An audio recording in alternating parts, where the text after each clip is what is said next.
बच्चों की तालीम और तरबियत में सबसे अहम चीज़ वालिदैन का बच्चों के साथ वक्त गुजारना है। आजकल महंगाई के दौर में जहाँ वालिदैन को एक से ज़्यादा जॉब करने की ज़रूरत है ताकि वो अपने बच्चों के स्कूल के अखराजात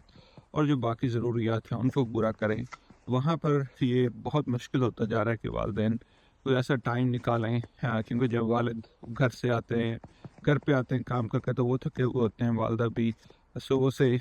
जो माएँ तो काम करती हैं, वो भी जब घर पे आती हैं तो जॉब की थकावट, जॉब की स्ट्रेस और जो घर की जो माली हालात और जो फाइनेंशियल नीड होती है, उनकी स्ट्रेस बहुत ज़्यादा इतनी ज़्यादा होती है कि हम लोग बच्चे की जो बुनियादी ज़रूरत के जो बच्चे चाह रहे होते हैं कि वालिदैन के साथ कुछ टाइम गुजारें, वो इसमें इग्नोर हो जाती है। तो इसलिए अगर वालिदैन ये कोशिश कर लें कि कम से कम हफ़्ते में 1 दफ़ा,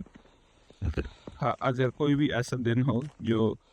जिसमें वालिदैन शाम में बच्चों को ऐसा में 2 घंटे हो, 1 घंटा हो, जिसमें वालिदैन बच्चों के साथ टाइम गुज़ार लें। कोई महीने में एक ऐसा वीकेंड हो, और अगर एक से ज़्यादा हो जाए तो वो और बेहतर होगा कि जहाँ पे बच्चों को पता हो कि ये मेरा वीकेंड है, कि जिसमें वालिदैन ने मेरे साथ टाइम गुज़ारना है और मुझे बाहर लेके जाना है या मेरे साथ खेलना है। तो ये छोटी-छोटी चीज़ें ऐसी होती हैं कि जब ये हम बच्चों के साथ टाइम गुज़ारते हैं, तो बच्चों का हमारे से ताल्लुक़ मज़बूत हो जाता है।